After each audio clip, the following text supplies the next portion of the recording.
Hi, అందరికీ నమస్కారం. నా పేరు కిరణ్. ఇప్పుడు మనం మాట్లాడుకుందాము గుప్పెడంత మనసు సీరియల్. ఏం జరిగింది, ఎక్కడ జరిగింది అనేసి మొత్తం మాట్లాడుకుందాం.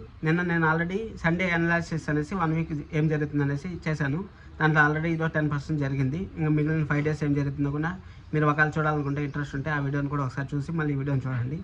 అలాగే మా ఛానల్లో ఉన్న కొత్తగా చూస్తారు సబ్స్క్రైబ్ చేసుకోండి, బెల్ ఐకాన్ ఆన్ చేసి పెట్టుకోండి, లైక్ చేసి వీడియోని చూడండి. ఎందుకు చెప్తాను అంటే మళ్ళీ జెన్యున్ కంటెంట్, ఇలాంటి జెన్యున్ కంటెంట్ మళ్ళీ రాదు. ఎందుకంటే నేను సీరియల్లో ఏం జరుగుతుందో అవే చెప్తాను, నాకు ఎక్స్ట్రా చెప్పడం రాదు. అందుకోసమని మీరు జెన్యున్ కంటెంట్ కావాలంటే మన ఛానల్ సబ్స్క్రైబ్ చేసుకోండి అని చెప్తున్నాను. సరే, సీరియల్లోకి వెళ్ళిపోయినామంటే మన మహేంద్ర గారు మళ్ళీ మన వసుధర నిన్న వాళ్ళ ఇంటికి వెళ్ళారు, శైలేంద్ర వాళ్ళ ఇంటికి వెళ్ళారు కదా. శైలేంద్ర ఆ చేష్టలు అంతా చేసినారు కదా. సరే అనేసి మన మనో గారి గురించి చెప్తారు. ఈ విధంగా 50 కోట్లు అప్పు తీసుకున్నారు కదా, ఈ విధంగా ఇచ్చేయండి అనేసి. 50 కోట్లు అప్పు తీసుకున్నారు, ఇచ్చేయండి అంటే ఎందుకు ఈ విధంగా చేస్తాడు అనేసి శైలేంద్ర వాళ్ళ నాన్న అడుగుతారు. శైలేంద్ర వాళ్ళ నాన్న అడిగితే ఎందుకు అసలు ఈ విధంగా అసలు కాలేజ్ ప్రాబ్లంలో ఉందని ఎట్ట తెలుసు, అప్పుడే కరెక్ట్గా వచ్చి చెక్ చేయాలని ఎట్ట తెలుసు, మనం దీని గురించి ఏం ఆలోచించలేదు అనేసి అంటాడు. అనేటప్పుడు సరే అనేసి అది అయిపోయిన తర్వాత ఇంక వాళ్ళ అమ్మ ఎత్తుకుంటుంది. అబ్బా, వాళ్ళ అమ్మ ఎత్తుకొని వాళ్ళ అమ్మ ఎట్టంటే అట్ట మాట్లాడుతుంది. అసలు మనోజ్ మంచోడే కాదు, అసలు చెడ్డోడు. ఎంత చెడ్డోడు అంటే అసలు ఇన్ని రోజులు గమ్మునే ఉండి ఇప్పుడు ఎందుకు ఈ విధంగా చేస్తాడు అనేసి అనే కొద్దికి మహేంద్ర గారికి మహేంద్ర గారు చాలా బాధపడిపోతారు. ఏమైంది, ఎందుకు ఈ విధంగా మాట్లాడుతూ ఉంటారు, నేను తట్టుకోలేకపోతాను మనోని ఈ విధంగా మాట్లాడుతూ ఉంటాయి అనేసి. అసలు ఎందుకు ఇంత మాట్లాడుతూ ఉంటారు ఏమనేసి మీకు నేను ఆల్రెడీ నిన్న వీడియో చేశాను, ఇప్పుడు కూడా చెప్తాను. మహేందర్ గారు వాళ్ళ కొడుకుని తిడితే ఎవరికైనా బాధే ఉంటుంది. ఎందుకంటే దత్తకు తీసుకుందాం అనుకున్నారు, అంత జరుగుతుంది. ఈ విధంగా దత్తకు తీసుకున్నది కూడా మంచిదే అనేసి మన శైలేంద్ర చెప్తాడు.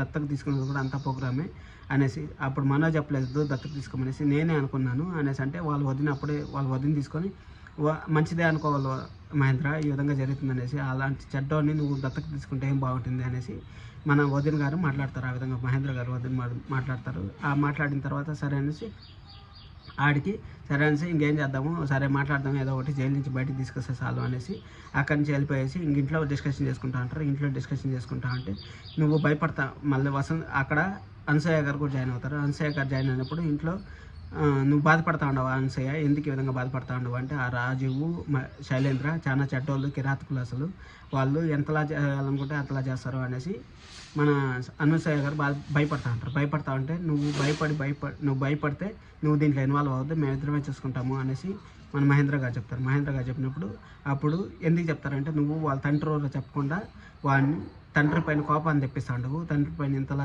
దేశాన్ని తెప్పిస్తా ఉండవు అనేసి అక్కడి నుంచి ఆడికి వెళ్ళిపోతారు. అక్కడి నుంచి అది కట్ అయిపోయి మళ్ళీ అక్కడి నుంచి ఎక్కడ షిఫ్ట్ అవుతుందంటే మళ్ళీ శైలేంద్ర వాళ్ళ నుంచి షిఫ్ట్ అవుతుంది. శైలేంద్ర ఏం చేస్తా అంటే ఒక అగ్గిపొట్టు తీసుకొని ఇలా గీసి అలా వేస్తా ఉంటాడు, ఇలా గీసి అలా వేస్తా ఉంటాడు. అలా వేస్తా ఉంటే వాళ్ళ అమ్మ చూస్తుంది. అక్కడి నుంచి వాళ్ళ అమ్మ చూసి ఏమైందన్నా అనేసి అడిగితే ఏం కాలేదు మమ్మీ, ఏం కాలేదు, ఊరికి అట్ట చేస్తున్నా అంటే ఎందుకు అగ్గిపొలు ఎలిగించి చేయి కాల్చుకుంటా ఉండవు అనేసి.